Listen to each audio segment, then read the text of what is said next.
Sí, así es, estamos muy felices con los resultados. Hemos visto que el pueblo ecuatoriano ha dicho no a la explotación petrolera de manera irracional, como se ha dado en estos lugares tan únicos en el planeta, ¿no? Donde guardan una gran variedad de biodiversidad y habitan pueblos en aislamiento voluntario.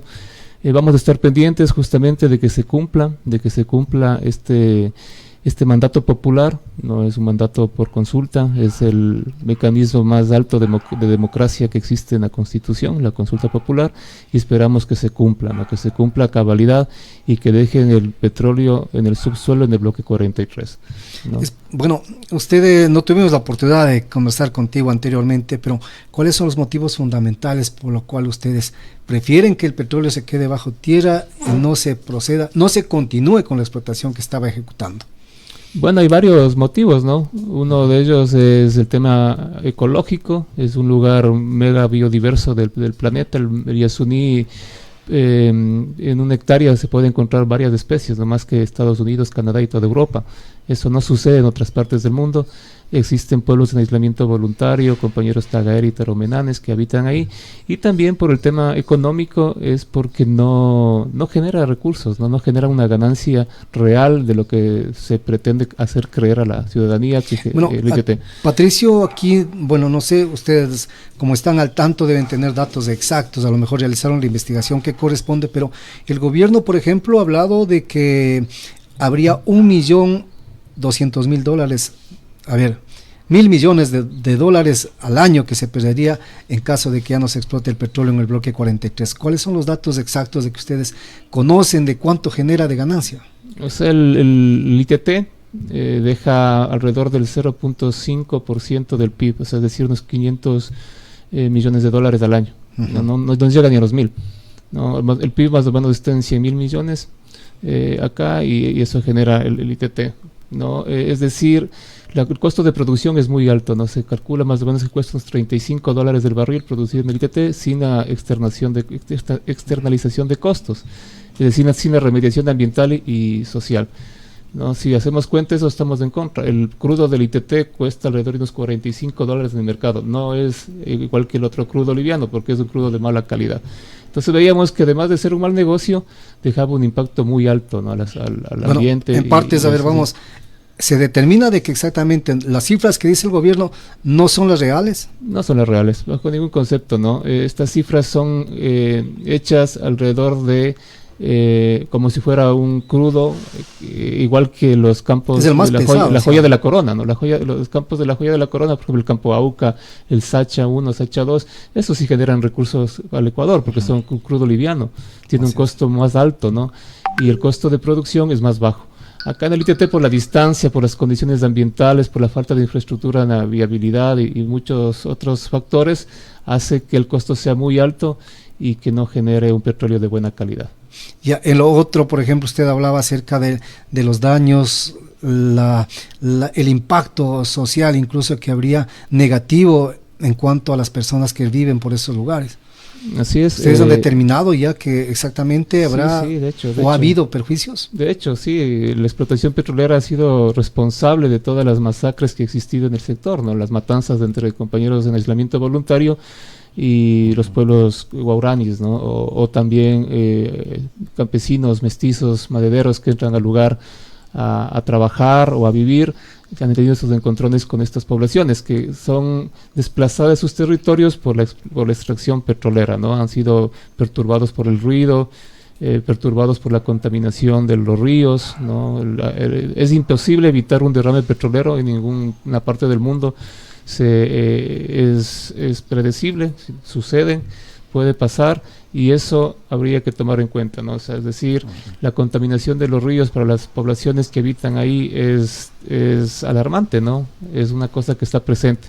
Se puede ver ya en algunas ocasiones. Patricio, ustedes como grupos, como activistas, han identificado que específicamente en lo que corresponde al bloque 43 ha habido daños ecológicos, ha habido derrame precisamente de este bloque, más de los anteriores ya también hasta por la infraestructura que es ya vetusca, a lo mejor podía haber habido daños, pero hoy se ha hablado que al menos en el bloque 43 existe una tecnología de punta donde no han ocasionado daños, han indicado hasta este momento. Sí, o sea, en realidad es el bloque con mayor tecnología, eso lo reconocemos, no es el último bloque en explotar también, en donde Ecuador, Petroamazonas implementó una tecnología, ¿no? Sobre todo en Ispingo, que es el último campo a explotar que está cerca de la zona intangible. Si bien es cierto, no ha habido derrames, pero sí ha habido una contaminación por todo el proceso de construcción de los pozos, de las plataformas, ¿no? Y aquí también no solo los derrames son de petróleo, también existen otros elementos que contaminan, como las aguas de formación, que son aguas tóxicas que también salen del proceso de perforación, que eso también sí existe, ya existe un manejo adecuado, pero sin embargo existe por el clima mismo, ¿no? La Amazonía, las lluvias, ¿no es cierto?, el crecimiento de los ríos, existe un impacto. Además de la construcción de carreteras, ¿no es cierto?, entre campos, para poder facilitar el traslado de mercancías o de también maquinarias, ¿no?, hacia el sector. Ya, ahora hay otra situación. Bueno, usted ha indicado de que la explotación petrolera ha causado daños, el ingreso de muchas personas, de los madereros, incluso ha creado conflictos, nos ha indicado, pero ¿ustedes han visitado esos lugares? ¿Han escuchado expresamente lo que la gente de esos lugares conoce y expresa?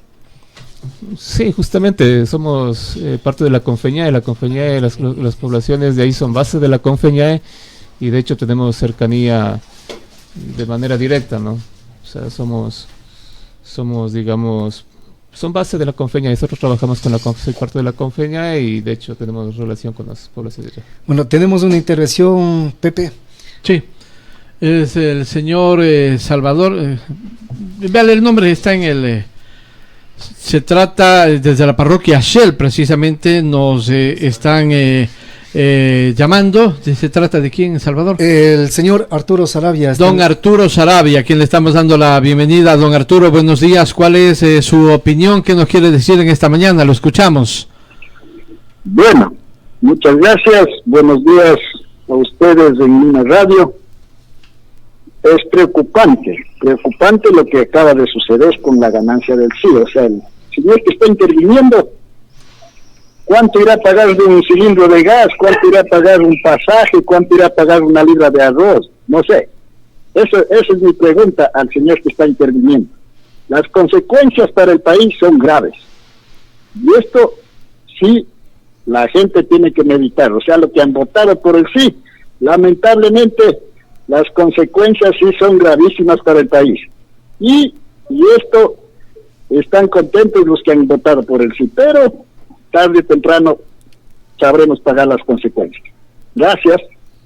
Muchas gracias al señor Arturo Sarabia. Pato, ¿hay consecuencias? ¿Podría haber consecuencias para todo el país por esto? O sea, económicamente mínimas, ¿no? Como digo, representa el 0.5%, no es un valor muy alto para el desarrollo del país.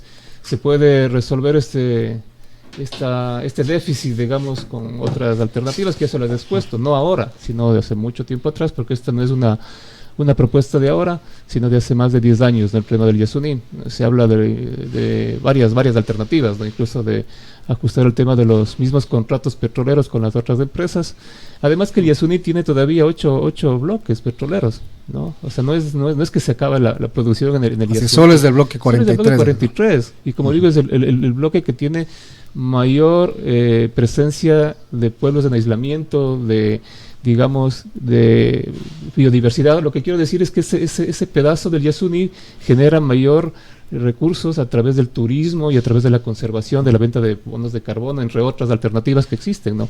No es que es el tema económico como que se acaba la explotación petrolera en el país, no, bajo ningún concepto. Solo es del bloque 43, que son 3 campos, Ispingo, Tambocoche y Tiputini, nada más.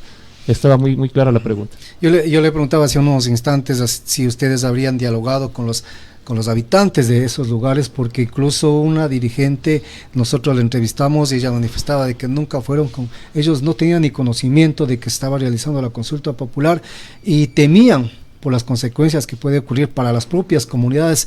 Incluso también dialogamos en una entrevista con el alcalde de Xuxufindi. Él indicaba que a ese cantón le entregaban aproximadamente $70 millones al año por la explotación del bloque 43 y ahora ellos prácticamente van a quedar sin esos recursos. ¿Cómo podría a lo mejor el gobierno solventar esa necesidad que va a tener? O sea, el gobierno debería cumplir lo que dice la Constitución, lo que dice la ley, no se debe reinvertir la mayor cantidad de recursos que salen de la renta de la explotación petrolera en las localidades donde se genera esta actividad, ¿no? Es decir, la provincia de Sucumbíos y Orellana, lo cual no lo ha hecho desde el inicio y no lo hará tampoco. Así es. Pero ya habrá gente perjudicada por esta situación. O sea, está perjudicada 50 años. Los índices más altos de cáncer están en Orellana, están en Sucumbíos, ¿no? Los índices más altos de pobreza de la Amazonía y del Ecuador están en estas provincias, que son las productoras de petróleo, irónicamente. Es decir, no es justificación que el gobierno me iba a dar o me estaba dando, porque no es así. O sea, no se ve un desarrollo real en la práctica de estas poblaciones. Al contrario, lo que se ve es mayor pobreza y mayor destrucción de su ambiente, ¿no? No hay ríos limpios y no hay ríos que puedan ser útiles para el consumo humano, ¿no? Vamos a continuar con esta entrevista. También se integra nuestro compañero Pepe a las interrogantes. Así es, Salvador, Patricio, buenos días, qué gusto tenerlo aquí en los estudios de Nina Radio. Salvador le comentaba acerca de el ejemplo, ¿no?, de que ese Consejo Cantonal recibía 70 millones de dólares al año para la realización de las obras. Todos sabemos, lamentablemente, los recursos que el Estado entrega a los gobiernos seccionales son realmente ínfimos, son bajísimos, ¿verdad? ¿No significa esto de alguna manera, Patricio, que usted ha hablado del tema que históricamente el Estado no ha cumplido con lo que dice la Constitución en cuanto a la retribución de lo que saca del subsuelo amazónico a los pueblos que generan esa riqueza?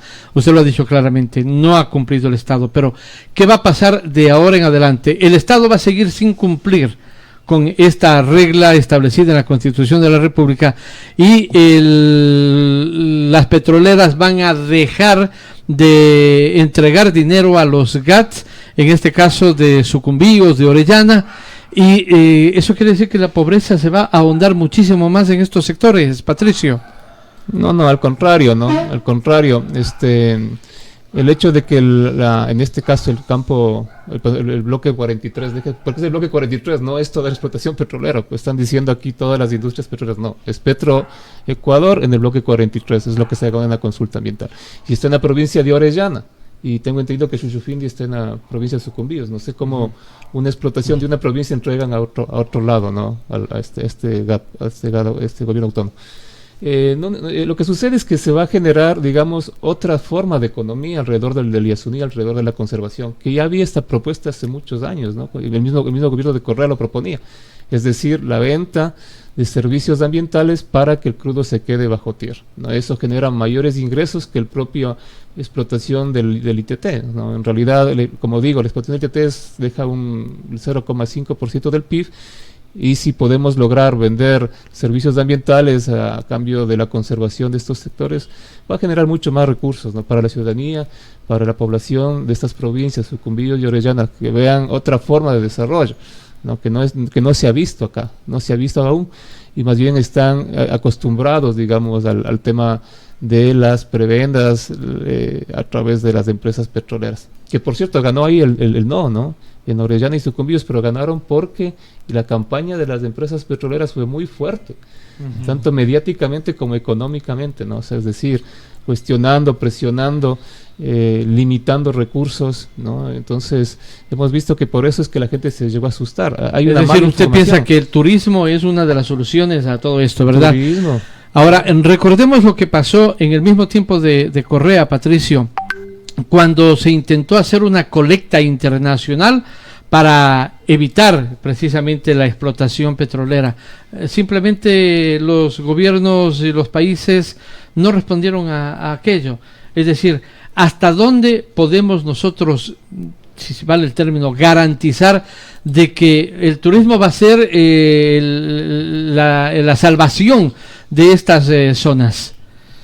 Bueno, claro, el contexto es otro, ¿no? En el tiempo de Correa se hizo esta venta de servicios ambientales, esta propuesta, ¿no? Pero no había la garantía, en cambio, de que no se iba a sacar el crudo. O sea, ningún país iba a invertir sin una garantía de que a la vuelta de la esquina, como sucedió, cambien los mapas de los grupos de aislamiento voluntario, cambien las cifras de biodiversidad y digan ahora sí podemos explotar. Esa garantía no existía. Hoy existe una garantía. Está clara que este triunfo de la consulta popular es una garantía con este resultado, digamos. Con este es decir, ¿usted cree que el próximo gobierno puede hacer una colecta internacional también? Ya tiene un mandato popular, o sea, hay una garantía que no pueden explotar, porque la pregunta es, y es clara, dice indefinidamente bajo el tierra, ¿no? Es decir, va a quedarse aquí para el resto de la vida, digámoslo así. Entonces, eso es una garantía para poder buscar recursos a nivel internacional para poder sustituir lo que está. No, que eso ya le depende, ya le compete al Estado, ¿no? Como tal, para garantizar y hacer cumplir el mandato popular. Patricio, ustedes han puesto a analizar la respuesta emitida por parte de la gente que en definitiva, mal o bien, reciben un beneficio o viven de la explotación petrolera. Los votos en las provincias de Orellana y Sucumbíos, usted mencionaba hace un momento, y lógicamente, miren, el no en la provincia de Orellana es del 57.99% y el sí es del 42.01%. Igualmente en la provincia de Sucumbíos el no alcanza el 51.59% sobre el 48.41% que es a favor del sí. Esto no les da a entender a ustedes de que la gente que verdaderamente necesita dijo que no, que se mantenga la explotación petrolera, y que de no ser por los votos a lo mejor del resto del país, en esos lugares la gente votó por algo que necesita. Sí, somos conscientes, la economía en esas provincias lo mueve el petróleo. Depende del petróleo. Sí, depende del petróleo. Pero ahí es la respuesta, la pregunta, ¿qué va a pasar con ellos?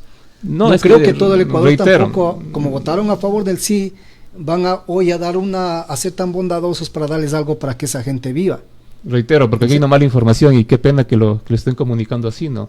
Es el bloque 43, el campo ITT, no es toda la explotación. Pero vamos a la votación. No, claro, entendemos que es un solo campo, pero más sin embargo de ese solo campo también existen comunidades, existen personas que se benefician directamente. No estamos hablando de una generalización, estamos hablando de ese bloque, y en ese bloque existen personas que se están beneficiando actualmente de la explotación petrolera, que van a dejar de recibir ese...